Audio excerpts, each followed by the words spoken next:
कुछ लोगों को फायदा करने के लिए ये सर तन से जुदा, ये फूल वर्षा, ये सिर्फ वही बोल रहे हैं जिनके पिछवाड़े पे मिर्च लग रही है। मदरसों में ऐसा क्या पढ़ाते हैं इनको कि इनको सिर्फ मदरसे ही नजर आते हैं। इस तरीके की चीज इसलिए करते हैं, कहीं ना कहीं अब इन्हें पता है कि जिस तरह की ये वारदातें हो रही हैं, कहीं ना कहीं मुसलमान का आर्थिक बहिष्कार होना शुरू हो गया है। सर तन से जुदा गैंग को आप क्या कहिएगा? देखिए जी, सर तन से जुदा ये सुन सुन के अब कान पक चुके हैं और इन चीजों से हमें कोई फर्क नहीं पड़ता। इस तरह की बातें हमारे लिए तो ऐसी है कि कुत्ता भौंकता रहता है और शेर अपने रास्ते पे चलता रहता है। तो हिंदू अब जागृत हो चुके हैं और उन्हें इन बातों से डर नहीं लगता। हमें अपने प्रशासन पे विश्वास है और हमारा प्रशासन इनको जवाब देना जानता है।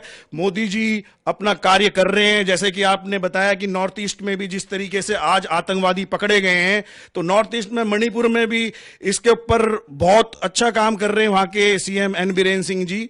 अपना असम में आ जाएंगे तो अपना हेमंत विश्वास जी बहुत अच्छा काम कर रहे हैं। तो पूरा जो अपना नॉर्थ ईस्ट है वहां पे भी जिस तरीके से विकास हो रहा है, क्योंकि एक्चुअली इनको प्रॉब्लम बाकी चीजों से नहीं है, इनको सबसे बड़ी प्रॉब्लम यह है कि जिस तरीके से अब ये सबका साथ, सबका विकास, सबका विश्वास और सबके प्रयास की राजनीति हो चुकी है, जो भ्रष्टाचार पे एक तरह से अंकुश लगना शुरू हुआ है और इनकी जो बाहर से टेरर फंडिंग आती थी जिसपे की रोक लगनी शुरू हो गई है, ये एक बहुत बड़ा कारण इनके बौखलाहट का है। और इन्हें बौखलाने दो, अच्छा है, ये एटलीस्ट बिलों से बाहर तो आ रहे हैं, नहीं तो ये देश एक तरह से लोकतंत्रात्मक देश है, यहां पे संसद है, सारी चीजें हैं, कानून है, लेकिन कहीं ना कहीं मैं आपको ये बताना चाहूंगा, प्रधानमंत्री तो नरेंद्र मोदी जी हैं, कई स्टेटों में सरकार तो हमारी है भाजपा की, लेकिन हमारा देश शरीयत से चल रहा है।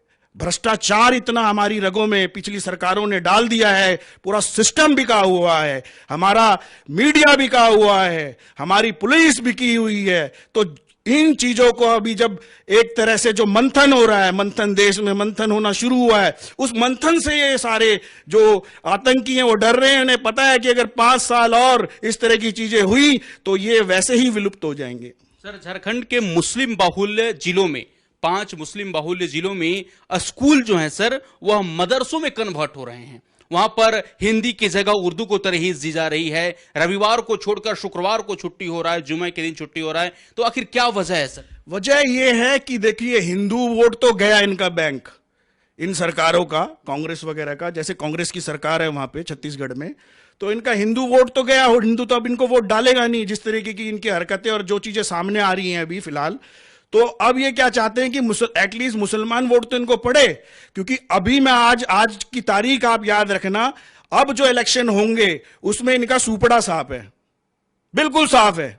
और मुसलमान जिस दिन ये चीज समझ जाएंगे कि कांग्रेस ने और ये कम्युनिस्ट ने इन्हें सिर्फ वोट बैंक के लिए यूज किया है, उस दिन की समझ में आ जाएगा कि कौन सी पार्टी इनके हित में बात कर रही है, कौन सी अहित में कर रही है। नरेंद्र मोदी जी के आने के बाद माइनॉरिटी कमीशन को आप इन्होंने बजट बढ़ाया है, कम नहीं करा। हर साल बजट बढ़ रहा है और बजट इन्हीं के काम आ रहा है। आपका जो ये यात्रा करते हैं हज की, उसमें ये इनको डिस्काउंट दिया जा रहा है, सुविधाएं बढ़ाई गई हैं, इनकी पढ़ाई का सिस्टम चेंज किया जा रहा है, मदरसों को मॉडिफाई किया जा रहा है। जहां पे कि एक तरह से आतंकी पाठशाला चलती थी, वहां पे व्यवस्थित तरीके से व्यवस्थित टीचरों को भेज के व्यवस्थित शिक्षा प्रणाली लागू की जा रही है। आप क्या कहते हैं, यूपी में जाइए, योगी सरकार अभी उनके लिए भर्तियां निकाल रही हैं कि जो व्यवस्थित टीचर होने चाहिए वो शिक्षा दें। इस तरह की चीजें करी जा रही है। मौलवियों द्वारा जिस तरीके से छोटे छोटे बच्चों के साथ रेप की वारदातें हो रही हैं, 6 साल के बच्चे का, आज मैं एक वारदात पढ़ रहा था कि मौलवी ने 6 साल के बच्चे के साथ बलात्कार कर रहा था। तो कहां इनके अंदर क्या किस तरीके का ये एक सिस्टम इन्होंने बना लिया है कि कुछ लोगों को फायदा करने के लिए ये सर तन से जुदा, ये फूल वर्षा, ये सिर्फ वही बोल रहे हैं जिनके पिछवाड़े पे मिर्च लग रही है। असम के 2 मदरसे को बंद कर दिया गया है, सील कर दिया गया है, तो मदरसे को लेकर आपकी क्या राय है? मेरी राय यह है कि देखिए, हमारे देश में स्कूल बने हुए हैं, तो वहां पे क्यों नहीं ये भेजते? मदरसों में ऐसा क्या पढ़ाते हैं इनको कि इनको सिर्फ मदरसे ही नजर आते हैं?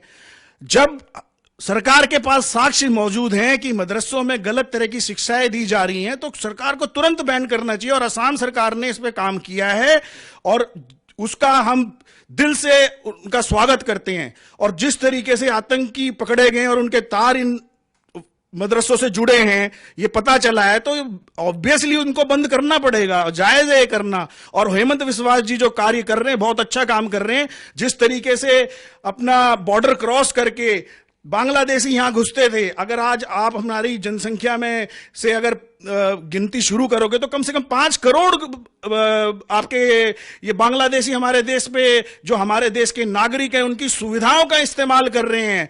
तो आप ये सोचिए कि हमारे देश के अंदर, हमारे देश का मुसलमान हो, चाहे हिंदू हो, चाहे सिख हो, चाहे ईसाई हो, तो उनकी भी तो ये एक तरह से सारी की सारी जो एम्यूनिटी है उसका इस्तेमाल कर रहे हैं, चाहे वो हॉस्पिटल्स को लेके हो, चाहे वो राशन को लेके हो, चाहे जॉब को लेके हो। तो ये एक तरह से बहुत बड़ा नुकसान हमारे देश में। इसीलिए सरकार ने एनआरसी वगैरह जो इंप्लीमेंट करने की बात करी थी, तो मैं तो कहूंगा कि सरकार को उसको भी जल्दी से इंप्लीमेंट करना चाहिए। जैसे कि मैं भारत रक्षा मंच दिल्ली प्रदेश महामंत्री हूं भारत रक्षा मंच में, और भारत रक्षा मंच 2010 से इस पे काम कर रहा है कि ये घुसपैठ रुकनी चाहिए। हालांकि अभी बॉर्डर पे मोदी जी के आने के बाद फेंसिंग स्टार्ट हो गई है, पहले से जो अंदर घुसते थे लोग उनका घुसना बहुत कम हुआ है, लेकिन फिर भी जो अंदर घुस चुके हैं उनको भी वापस उनकी जगह पे पहुंचाना बहुत जरूरी है, क्योंकि यही वो लोग हैं जो आतंकी पाठशाला चलाते हैं, सर तन से जुदा करने के फतवे जारी करते हैं, यहां पे अपराध करते हैं और फिर वापस बॉर्डर क्रॉस करके चले जाते हैं, जिनके बारे में कोई साक्ष्य भी नहीं मिलते और ना हम उनको पकड़ पाते हैं।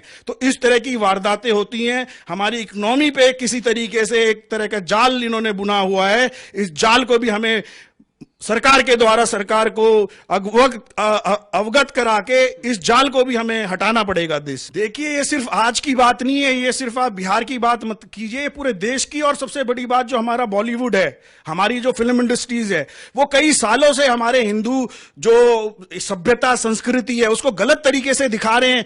ये कहीं ना कहीं एक मुसलमान को तो बहुत अच्छा और बहुत अपना साथ देने वाला और इस तरह का दिखाते हैं, और कहीं ना कहीं हमारे पंडित जी को, साधुओं को, उनका एक गलत चित्रण ये इसके माध्यम से पेश करते हैं। इसके लिए सरकार को एक बहुत जल्द से जल्द एक ऐसा कानून बनाना चाहिए जिससे कि कोई भी दूसरे मजहब का आदमी अगर अपना नाम चेंज करता है तो उसको सजा दी जाए तुरंत।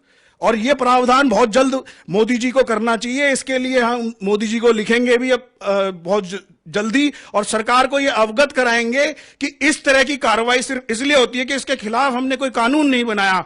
एक बार कोई सख्त कानून बन जाएगा इस पे, तो इस तरह की वारदातें बिल्कुल खत्म हो जाएंगी। और ये इस तरीके की चीज इसलिए करते हैं, कहीं ना कहीं अब इन्हें पता है कि जिस तरह की ये वारदातें हो रही हैं, कहीं ना कहीं मुसलमान का आर्थिक बहिष्कार होना शुरू हो गया है।